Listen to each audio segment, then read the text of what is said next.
Boa tarde, pessoal. Tudo bem? Sejam bem-vindos a mais um webinar Hack in Rio, todos os dias às 17 horas. E hoje a gente também tem um convidado muito legal que a Lindália agora vai apresentar para vocês. Fiquem à vontade, façam perguntas. Lindália, tudo bem online?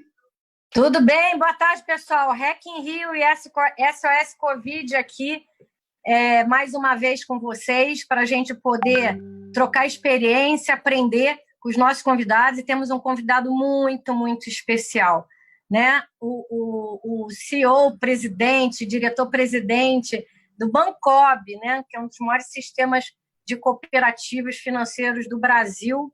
Almada, eu prefiro que você se apresente, porque o teu currículo é uma coisa, entendeu? Obrigado por você ter aceito o nosso convite, que eu sei que teu tempo aí, né, é escasso, e eu queria muito que você começasse falando para o pessoal quem é o Almada. Obrigado pelo convite, Lindália. Alegria estar aqui com vocês. Bom, falando um pouquinho, eu sou Marco Aurélio Almada, é uma pessoa que trabalha aí no sistema financeiro há 38 anos, né? Fiz todas as formações naturais que um executivo financeiro faz na área de finanças, MBAs, imersões em produtos financeiros e tal, mas eu gosto mesmo de me conceituar como alguém que ambiciona construir um sistema cooperativo fera para o Brasil. Esse é o projeto que eu estou envolvido nos últimos 23 anos e tenho até hoje muita alegria em estar trabalhando com esse tema, porque, embora o cooperativismo financeiro exista no mundo há 150 anos, no Brasil ele não deu certo até que alguns líderes entrassem no jogo, e isso aconteceu só no início dos anos 90. Enquanto sistemas cooperativos na Europa, Estados Unidos e Japão estavam bombando, o nosso aqui não se desenvolvia, era um negócio meio paradão, meio ultrapassado, com baixíssima absorção de tecnologia e tal, e um grupo de pessoas inovadoras, criativas, resolveu trabalhar com isso, me convidou, eu aceitei o convite e a partir daí desenvolvi a minha carreira, e hoje eu presido as instituições do terceiro grau do sistema cooperativo. O que é isso? São as instituições que operam em escala nacional e cujo objetivo é permitir que as cooperativas que operam na ponta sejam competitivas. Então, nós temos um conjunto de empresas ligadas ao Bancob, que é o Banco Cooperativo do Brasil. Eu sou o diretor-presidente do Bancob, e o nosso papel enquanto banco é popular as prateleiras das cooperativas financeiras de produtos financeiros. E também sou presidente do Sicoob Confederação, que é onde está a TI, né, o sistema SIS-BR, que cuida da automação das cooperativas. Né? Então, nós somos um grupo hoje de 3.000 pessoas que tem por objetivo tornar o cooperativismo de crédito no Brasil, sobretudo o Sicoob, não só viável, mas, acima de tudo, competitivo. O Sicoob é o sistema cooperativo que congrega 396 cooperativas. As nossas cooperativas têm 3.200 agências. Nós administramos mais de 110 bilhões de reais dos nossos, mais ou menos 5 milhões de cooperados. Então, é um sistema que está se desenvolvendo fortemente. A gente cresce consistentemente, mais de 20% ao ano durante os últimos 23 anos. Então, isso é um crescimento super bacana, mas essa parte de business é o que a gente lida no dia a dia, mas o que a gente gosta mesmo é de fazer a diferença na vida das cooperativas e dos nossos cooperados. Não, ele esqueceu de dizer que ele é um super inovador, uma pessoa que, de fato, ajuda o ecossistema no Brasil a se desenvolver não só na parte de tecnologia, né, mas na parte de infraestrutura e processo. Ô Almada, me diz uma coisa, para quem não conhece, qual que é a diferença de um banco, né, tradicional para um banco cooperado, assim, um banco como o Sicoob? A tendência de uma cooperativa é sempre surgir para cobrir uma lacuna do mercado. Uma linguagem mais contemporânea, para resolver alguma dor do mercado. Né? No caso mundial e no caso brasileiro, existiam 4 grandes dores que o mercado financeiro convencional não resolvia. Eu estou falando isso nos últimos 100 anos, não estou falando de ontem, não. E quais são essas dores? Ou a pessoa era uma micro ou pequena empresa e os bancos não tinham muito interesse em abrir conta para elas, ou a pessoa é um produtor rural e, dependendo do porte do produtor rural, quando ele é pequeno, os bancos também não tinham muito interesse de fazer crédito para eles, ou a pessoa morava num município pequeno que não tem agência bancária e precisava de uma agência bancária para movimentar a economia do município, ou a pessoa era um trabalhador assalariado que também não tinha, em função do salário, da categoria profissional, não tinha acesso tão fácil ao serviço bancário. Então, o que é uma cooperativa? São as pessoas que gostariam de ter um atendimento bancário, não tem, então vou fazer uma instituição financeira para mim. E aí um grupo de, no mínimo, 20 pessoas se reúne e estrutura sua própria instituição financeira. Essa instituição financeira, para ser cooperativa, ela tem de atender alguns princípios. Primeiro, ela é uma entidade associativa. Ela não vai existir com a finalidade última de maximizar o lucro do acionista. Essa não é a ideia. A finalidade dela é resolver a dor do cooperado. É claro que ela tem de dar resultado positivo, que seria o lucro que a gente chama de sobra, porque nenhuma empresa fica em pé sem resultado. Mas o objetivo dela, a obsessão dela, é resolver primeiramente a necessidade daquele cooperado. O segundo aspecto é que a gestão tem de ser democrática. Então, o cooperado, ele forma um conselho e o conselho dirige a cooperativa. Eu sou um executivo contratado pelas cooperativas, eu sou o CEO, mas eu presto conta para um conselho formado por cooperados. Essa é uma outra característica importante da cooperativa. A cooperativa, os recursos necessários para usar, para montar a cooperativa, tem de ser do cooperado. A cooperativa existe porque o cooperado participa economicamente dos esforços de criar a cooperativa. Só que o resultado ele é devolvido para o cooperado não em função do capital que ele colocou na cooperativa, mas em função do movimento que ele tem com a cooperativa. Então, aqui no Sicoob, a gente tem coisas surreais, né? Do tipo assim, numa cooperativa, um cooperado com mais condição coloca R$100 mil de capital. O outro com menos coloca 1.000. No final do ano, que colocou 1.000 recebe 20 de sobra, que colocou 100 mil recebe 5.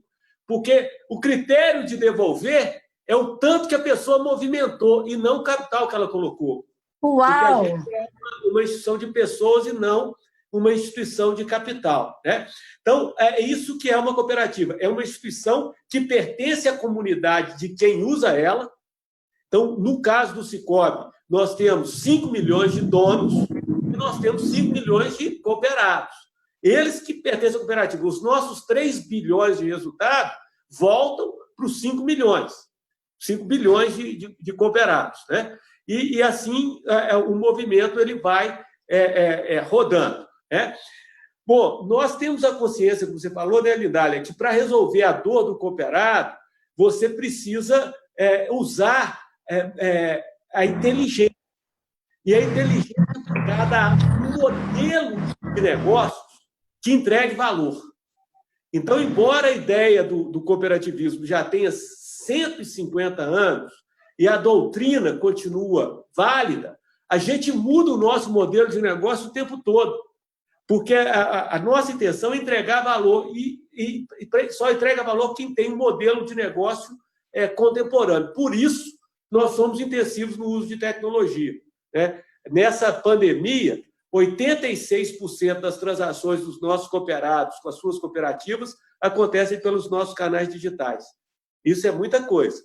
Uau! Então, você sabe que eu sou cliente do Sicoob, né? Então, já faço parte aí do sistema. Com certeza. E a gente já entrevistou aqui no canal o Abdul Nasser, aqui do Sescope Rio. Né? Nós fizemos no Hack in Rio o primeiro hackathon voltado para cooperativas. E, de fato, é um modelo de gestão compartilhada, com transparência e ética, que pode mudar, inclusive, o modelo e o resultado das empresas no Brasil. Sou muito fã e creio que é muito importante você estar falando isso tudo, Almada, para esclarecer, porque antes as pessoas achavam que cooperativa era aqueles antigos sindicatos, né? E cooperativa é um modelo de gestão, né, e que torna a economia também mais sustentável. Por isso que eu ia até te perguntar, quer dizer, nessa crise, nessa pandemia, em que várias empresas, né, de todos os setores estão sofrendo muito, né, porque muitas estão fechadas, etc. Qual foi o impacto aí que você viu entre os teus cooperados, entre as empresas que fazem parte aí do Bancob? Olha, Lindália, nós temos, hoje, felizmente, no Brasil, as cooperativas elas podem ser constituídas na forma de livre admissão de cooperados. Então, hoje, a gente tem todo tipo de pessoa física e todo tipo de pessoa jurídica como cooperado, né? Dos nossos 5 milhões de cooperados, um pouco mais de 800 mil são pessoas jurídicas, são pequenas e médias empresas, né? E quando a crise começou, a primeira preocupação nossa foi entender como que a crise ia chegar nos nossos cooperados, para a gente ver o que a gente tinha de mexer na operação para poder dar o apoio que se espera de uma cooperativa ao cooperado. E nós temos a nossa maquininha de captura de cartão, a nossa maquininha chama-se CIPAG, e a CIPAG são cerca de 300 mil maquininhas espalhadas no Brasil inteiro. Então, o que a gente fez? A gente pegou os nossos cooperados por ramo de atividade e olhou como é que o faturamento dele foi alterado pela crise. E aí nós organizamos os nossos cooperados em 3 grupos. Cooperados fortemente afetados pela crise, cooperados moderadamente afetados pela crise e cooperados menos afetados pela crise. Só que esses conceitos ficaram meio loucos, porque aqueles cooperados que nós classificamos como fortemente afetados pela crise tinham perdido, em média, 70% do faturamento. Uau! Os moderadamente tinham perdido, em média, 50% do faturamento. E os pouco afetados tinham perdido 20% do faturamento. Né? Então, a partir daí, nós começamos a fazer uma discussão interna de como a cooperativa podia ajudar, de alguma forma, o cooperado. No nosso caso, nós somos instituição financeira e a gente empresta dinheiro, né? E aí, como é que foi o nosso racional? Falou, olha, se a pessoa tem um faturamento, a pequena empresa ali espera faturar 20 mil no mês, ela vai usar aqueles 20 mil para pagar as contas dela. As contas dela vai ser, uma boa parte vai ser o pessoal que ela contrata, o aluguel, os fornecedores, os insumos e também o banco. Se não está vindo o faturamento e as contas continuam vencendo, a vida da pessoa está complicada. Então, vamos fazer o seguinte, vamos pegar pelo menos o faturamento que esse pessoal tem com a gente e vamos dar 90 dias para eles. Durante 90 dias não vence nada no sistema. Vamos fazer isso? Vamos. Só que, para fazer isso, como eu falei, são 850 mil pessoas jurídicas, a gente precisava fazer intervenções de sistema. A gente tem prorrogação todo mês, mas uma ou outra, a gente tinha uma telinha no nosso sistema que você ia fazendo uma a uma.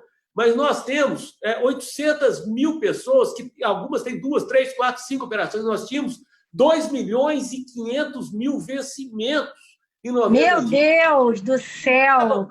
Dava para fazer um a um, né? E, com o início da crise, nós colocamos 97% do nosso quadro em home office. Uau! Todo em home office. E aí nós tivemos, mesmo com a novidade do home office, sempre tivemos home office aqui, mas não mais do que 100 pessoas em home office. Agora nós estamos com 2.500 pessoas em home office. E em 12 dias começaram a aparecer aplicações que pudessem nos ajudar a ir resolvendo essas questões dos nossos cooperados. Hoje nós podemos dizer que todo cooperado Sicope que quis que as suas obrigações fossem prorrogadas, as operações estão prorrogadas. E o segundo momento ele já prorrogou, mas tem coisa que não deu para ele prorrogar. será que eu consigo fazer uma linha de crédito para ele cumprir o compromisso dele nesses 90 dias e depois para ele pagar de forma diferida no tempo, com carência e tudo mais? Até porque o próprio governo começou a estruturar algumas linhas nesse sentido. Só que eram linhas que não existiam. E você tinha de fazer a aplicação para a linha rodar nela, né? Aí nós tivemos de entrar num outro mutirão enorme para poder começar a disponibilizar novas linhas para os nossos cooperados que precisam para ajudá-los a passar pela crise. Então, tem sido um momento para nós fantástico do ponto de vista do aprendizado, né? Por quê? Porque a operação saiu do curso normal, entrou no modo de operação em condições aí de guerra, entre aspas, né? E a gente tendo de fazer um tanto de implementação de sistemas para poder dar resposta à crise que está acontecendo, e isso a partir cada um da sua casa, né? Então, é incrível, né? Incrível como teve que mudar o modelo de governança, o modelo de atuação. Quer dizer, você teve que trabalhar não só internamente, né, com todos os 3.000 funcionários, aí, os colaboradores, mas de criar rapidamente novas tecnologias, de criar novas linhas de crédito. Almada, eu vou te pedir 30 segundos, porque eu estou recebendo aqui uma mensagem que nosso YouTube caiu, tá? Então, eu queria entender do pessoal... Eu queria entender do pessoal se a gente pode voltar aí online. Ok.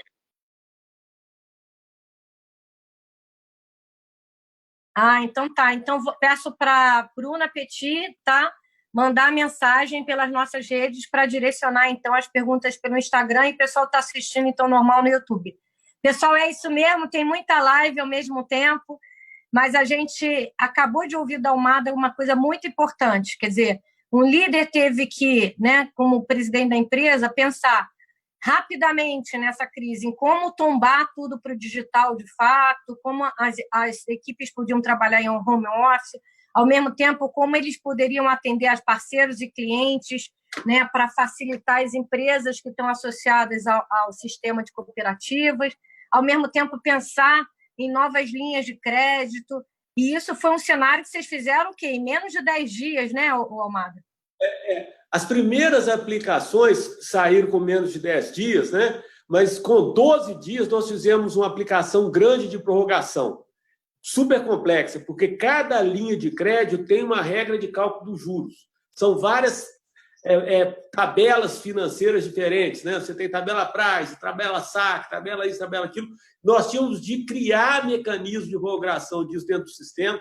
Então, em 12 dias, o que a gente fez, se tivesse no mundo antigão, do jeito que a gente desenvolvia sistema 10 anos atrás, era coisa para ano para ser implementado, Lindário. Que foi impressionante, né? Às vezes a crise acaba acelerando o processo. O Richard, Rodolfo e Bruna, eu continuo recebendo mensagem aqui de que a nossa transmissão online via YouTube caiu, né? E o pessoal que é fã do Almada está aqui me bombardeando, né? Pessoal do Bancob, Jorgito, Nábia e etc. estão me bombardeando aqui que a transmissão caiu tem alguns minutos. Então, só revejam aí, por favor. Eles estão me falando que o YouTube caiu, Richard. Então, só verifique isso aí.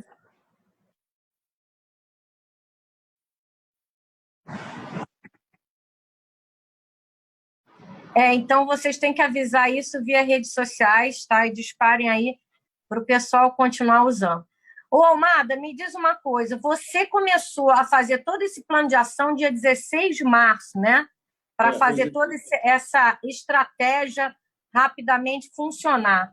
E você, obviamente, como, né, um especialista na área de finanças, etc., ainda mais em Brasília, está acompanhando, né, todas as curvas e todos os cenários. O que você está vendo, na sua opinião, né, para o Brasil, né, com relação ao Covid? Quer dizer, você acha que a gente ainda vai ficar muito tempo? Você acha que essa curva, de fato, exponencializou? O que você está vendo? Olha, Lindália, para lidar com a crise, nós criamos 3 comitês de crise. Um comitê com 2 dos nossos diretores foi cuidar do novo modelo de funcionamento com base em home office. O outro foi cuidar de fazer instruções para as cooperativas e cuidar para que as cooperativas continuassem funcionando bem. E o terceiro comitê cuidou de análise de cenários de riscos. E eu, como CEO, coordenei os 3 comitês. O primeiro cenário que a gente criou foi crise com formato de V. O que era uma crise com formato de V? Eu falei que os negócios caíram, né, 70, 50 e 20, mas a média da queda dos negócios do sistema cooperativo foi de 45%. A gente achou que ia cair, que ia ficar 60 dias embaixo e que ia voltar para o ponto original.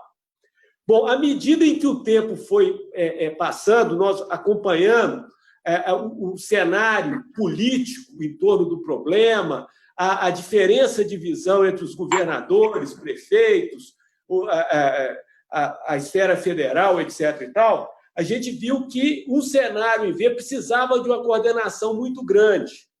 E aí nós começamos a imaginar que a crise ia ter um formato de U. O que é U? Ela desce, fica um tempão fazendo a base do U, depois ela sobe de novo.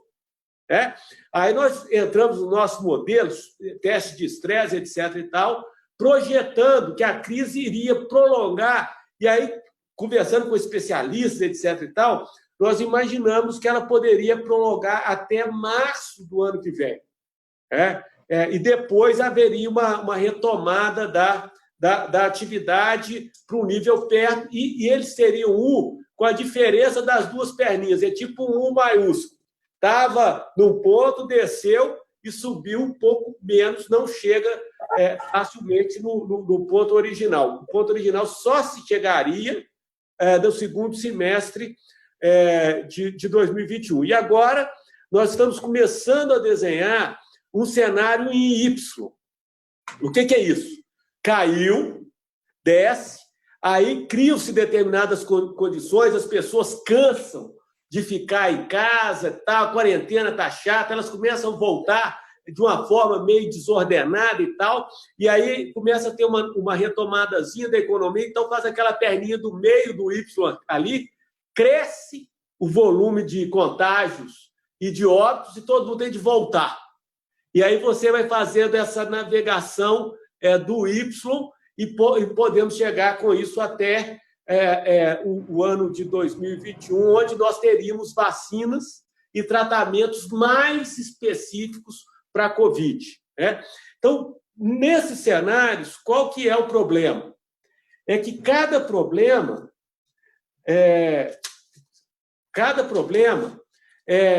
teria impacto na resiliência do afetado. Uma crise em V, nós imaginamos que aproximadamente 10% das empresas afetadas provavelmente não voltariam para o mercado, porque a gente analisou duração de capital de giro, né? Situação que as empresas pequenas e médias têm. A gente sabe que o capital de giro médio de uma pequena empresa é de 28 dias, essa crise prolongando, 60 dias, 10% sairia do mercado. Em U, a gente já começa a pensar em 20% de empresas não resilientes. Em W, nós podemos chegar até perto de 30% das empresas não resilientes. Né? Esse tipo de cenário é muito difícil a gente cravar. Por quê? Porque, felizmente, o mundo não é estático. Nós estamos vendo respostas do governo à crise. Você pode gostar mais ou menos das respostas, mas a gente já tem auxílio emergencial, a gente já tem linhas para pequenas empresas operadas pela Caixa, tem algumas linhas para pequena empresa operada por todo o sistema financeiro, que estão sendo muito menos acionadas do que precisava, o que a gente imaginou. Mas se a coisa ficar preta mesmo, vai ter algum tipo de resposta da política pública. Não é possível que não vai ter. Então, travar se você der 20% ou 30% dos não resilientes é um exercício de futurologia. Mas uma coisa a gente pode afirmar: enquanto mais tempo durar a crise, maior será o número de empresas não resilientes. E aí você tem desdobramento em empregos, etc, etc, etc. Exato. Almada, eu queria você junto ao Ministério de Economia, cara, com essa clareza. Assim, de fato, Eu recebo vários relatórios e pesquisas mundiais, cada país reagiu de forma diferente e, naturalmente, vão ter soluções e políticas públicas de formas também diferentes, distintas, né? E o Brasil, na verdade, é um continente, né? Assim, o Brasil, para cada cidade, vai ter um nível de atuação maior ou menor, de distanciamento maior ou menor e de impacto nas empresas maior ou menor. A única coisa que a gente tem certeza é que o ser humano é um ser social, de fato, mesmo em época de guerras, né? Eu recebi um estudo da Alemanha, você não consegue deixar o ser humano trancado dentro de casa por mais de um mês, mesmo que ele saiba que ele pode correr o risco de ganhar uma bomba na cabeça, né? Como foram nas guerras mundiais. Então, vai ter que ter um equilíbrio, né, entre os fatores de saúde, fatores econômicos e fatores políticos. E eu vejo que Bancob, né, se planejou, né, se estruturou e está acompanhando, né, toda essa evolução para estar suportando, inclusive, a todos os associados. Vocês fizeram muitas ações também de impacto social, né, além dessas ações de ajuda financeira. Queria que você desse esses exemplos para inspirar outros empresários a também atuarem dessa maneira. O cooperativismo ele tem a característica de ser um fenômeno local, né? Embora o Bancob cuide das cooperativas que funcionam no Brasil inteiro, a arena de atuação da cooperativa é local. Então, nós temos o Instituto Sicoob, que é o nosso braço de investimento social privado, que vai trabalhando com as cooperativas as ações. Nós identificamos ações voltadas para equipar hospitais, comprar EPIs para profissionais de saúde em aproximadamente 500 municípios diferentes, produzidas pelas nossas cooperativas, né? Naquela crise dos respiradores, cooperativas nossas saíram atrás tentando adquirir respiradores. Nessa crise dos EPIs, cooperativa nossa fazendo convênio com pessoas para produzir EPI, para distribuir EPIs na área de atuação dela e tal. Então, nós temos um número enorme de atuação da cooperativa voltada para melhor equipar o aparelho de saúde do lugar dela, né? Quando a gente vê uma ação em esfera nacional, e ela tem de ser assim, é lógico que ela seja assim, ela visa os grandes centros. Mas as pessoas que vivem nas cidades pequenas e médias também estão se sentindo ameaçadas. E ao perceberem que não está acontecendo nada na cidade dela, dá um pânico. Então, a cooperativa, como é uma entidade de responsabilidade social bem acentuada, ela entra no jogo e ela começa a apoiar o lugar dela, para que o lugar dela possa se preparar para receber o impacto. A retomada, Almada, é impressionante. O DNA de qualquer cooperativa é colaboração, né? Então, eu acho que vocês estão fazendo um papel essencial e fundamental em todo o Brasil, principalmente nessas 500 cidades e entre todos os sistemas cooperativados. Pessoal, estamos ao vivo aqui com o REC em Rio SOS Covid, né, entrevistando o presidente do Bancob, o Almada, Marco Aurélio Almada, e eu sei que já tem várias pessoas, tem uma legião de fãs, hein, Almada? Impressionante.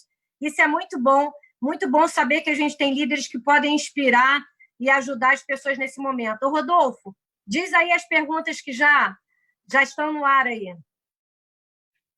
A gente tem pergunta, Lindália. A gente tem uma aqui, ó. As cooperativas estão com seus colaboradores em teletrabalho?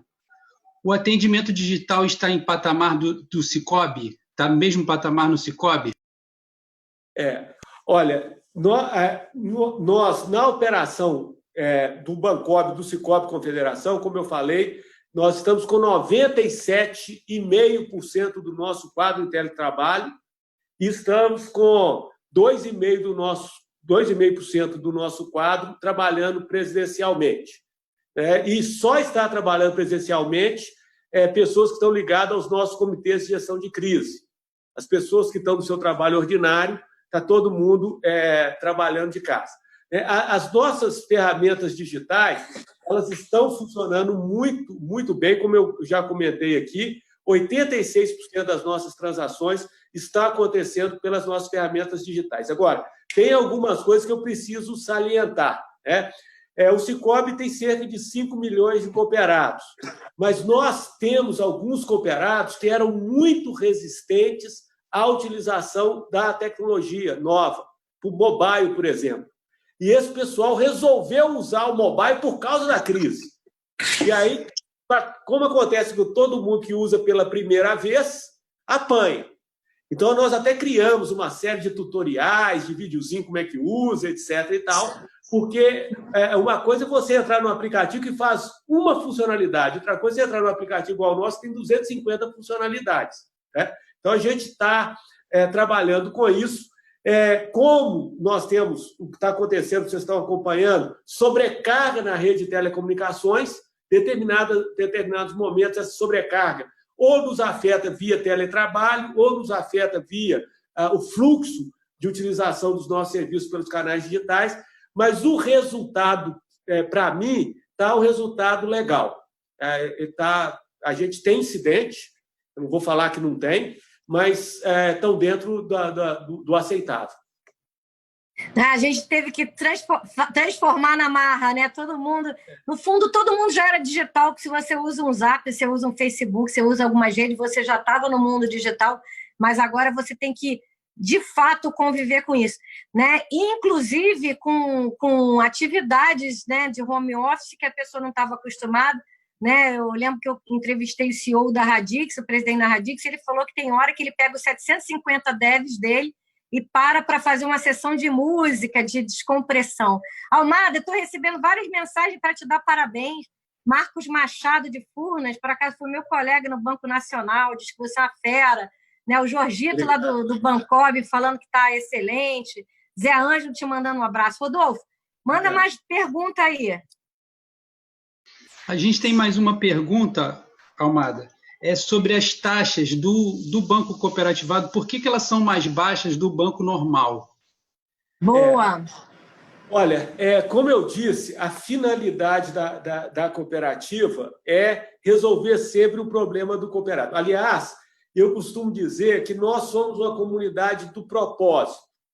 O que move, o que traz as pessoas para trabalhar com a gente, muitas vezes é o apelo do propósito. Qual que é o propósito nosso?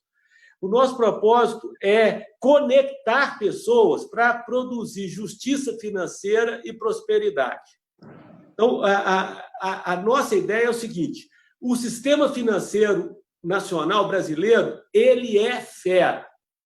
Os nossos bancos têm tecnologia de ponta, os nossos bancos têm produtos para caramba, os nossos bancos são criativos, etc, etc, etc. Só que nós temos um sistema financeiro dos mais caros do mundo. Se você parar, pegar o seu extrato de conta corrente e marcar tudo que foi cobrado de você vai ver que ter conta no banco não é um negócio barato. Aliás, está tendo oportunidade, o fato de ser caro abre oportunidade com tanto de fintech, que está entendendo isso igual a gente entende e correndo atrás. Então, se o nosso propósito é agregar ou é produzir justiça financeira, a gente precisa entrar no jogo, mas de um jeito diferente, e nós temos de dar os nossos pulos para poder atuar como regulador de mercado, puxando o preço para baixo, né? Então, a gente procura fazer um modelo de negócio que, de fato, comporte um aspecto de competitividade. Até por isso, que as cooperativas estão organizadas em sistema, porque negócio financeiro precisa de escala, uma cooperativa pequena tem pouca escala, mas 396 cooperativas juntos ganham escala, essa escala impacta o preço, esse preço mais baixo é repassado para o nosso cooperado. É o verdadeiro sistema em rede de colaboração e cooperativismo, né? Muito orgulho, viu, Almada? Estou recebendo várias mensagens aqui, dando parabéns, não é isso, Rodolfo? Exatamente, exatamente. E a gente tem mais uma pergunta. Me mandou dizer que tem orgulho do seu presidente, é isso? Isso, Sam Farias. Sam Farias. Vamos lá, mais uma pergunta, Rodolfo, que o nosso tempo está estourando. Tem mais uma pergunta sobre as taxas de investimento e se tem programas de incentivo para as startups que estão começando para se filiarem ao Bancob. Opa! O usuário do produto e serviço, ele nunca entra pelo Bancob, ele sempre entra pela cooperativa local, né? E nós temos uma cooperativa, que é a Cicobi Empresas, que tem a sua sede aí na Barra da Tijuca, que é uma cooperativa que tem um carinho super especial para as startups, né? E ela é um ente do Cicobi. Eu diria que o ente do Cicobi mais antenado com as necessidades das startups seja a nossa Cicobi Empresas, né? Eu gostaria de ter programas mais objetivos voltados para startups e para fintechs, mas nós ainda não os temos de forma generalizada. A nossa missão, por enquanto, tem sido aperfeiçoar o modelo de negócio das cooperativas. Mas é verdade, o Plataforma Space, aqui com o Eduardo Diniz, CEO do Cicobi, participei várias vezes, a gente, inclusive, foi mentora, né, do programa e criou, inclusive, as primeiras contas, né, porque muitos bancos não permitiam que uma startup tivesse uma conta de pessoa jurídica. Então, vocês foram pioneiros nisso, nesse apoio, né, e parabéns por esse apoio que vocês têm dado às startups de fintech. Inclusive, né, Almada, você estava me falando que você aí em Brasília tem um hub de inovação, que você tem vários labs, né, e programas de inovação, não só para os teus colaboradores internos, mas também para poder ativar todo esse desenvolvimento de tecnologia de ponta que você tem, né? Temos. Aqui nós trabalhamos, né, no nosso contexto, nós temos 2 labs, né, um lab mais voltado para a ideação e para trazer a ideia até o ponto de um MVP consistente, e depois vai para um outro lab para desenvolver a solução além do MVP. Mas nós temos aí, no nosso lab mais voltado para desenvolvimento das soluções, 30 squads, que tem funcionado de uma forma super legal. Quer dizer, mesmo o modelo de governança de vocês já está nessa forma moderna, né? De mindset de startup, de squad, de desenvolvimento ágil, né? Nós estamos convivendo com os 2 modelos e aprendendo, né? E está sendo uma experiência, Lindália, que posso dizer muito bacana. Legal. A última pergunta, Rodolfo. Pena que o tempo estourou de mais de 5 minutos aqui, mas está muito bom o papo. Qual que é a última pergunta, Rodolfo? A gente tem um comentário da Ana Soares, mandando um salve aí para o presidente Bancob. E tem da Vera Lúcia falando sobre o governo brasileiro, o que pode se inspirar com as cooperativas. O que o governo brasileiro pode se inspirar com as cooperativas? Olha, as cooperativas, elas são instrumento da sociedade civil organizada, né? Quando a gente olha para os problemas de um país, muita gente pensa só tem 2 jeitos de resolver. Ou o governo resolve, ou a iniciativa privada empresarial resolve. Tem uma coisa aí no meio do caminho, né, que são entidades associativas que podem ajudar e contribuir para resolver os problemas do nosso país. Eu tenho a alegria de participar de um segmento do cooperativismo, que é o cooperativismo financeiro, que o governo brasileiro já, desde do governo Fernando Henrique, passando pelo governo do presidente Lula, da presidente Dilma, presidente Michel Temer e agora pelo presidente Bolsonaro, todos eles se interessaram por nós. Isso me deixa super feliz, né? E hoje eu posso dizer que nós não temos programas do governo que botam dinheiro em cooperativa, mas a gente tem um conjunto de normas que permite que a gente exista e que a gente viva. Porque quando a gente começou, as normas eram contra nós. E nós conseguimos interagir com o governo e mostrar que a gente é útil para desenvolver o país. E à medida que a gente foi provando que somos úteis para desenvolver o país, as normas foram acontecendo. E hoje a gente acha que o cooperativismo brasileiro tem tudo para ser importante para o Brasil, como é o cooperativismo europeu para a Europa, o americano para os Estados Unidos, o canadense ou o japonês.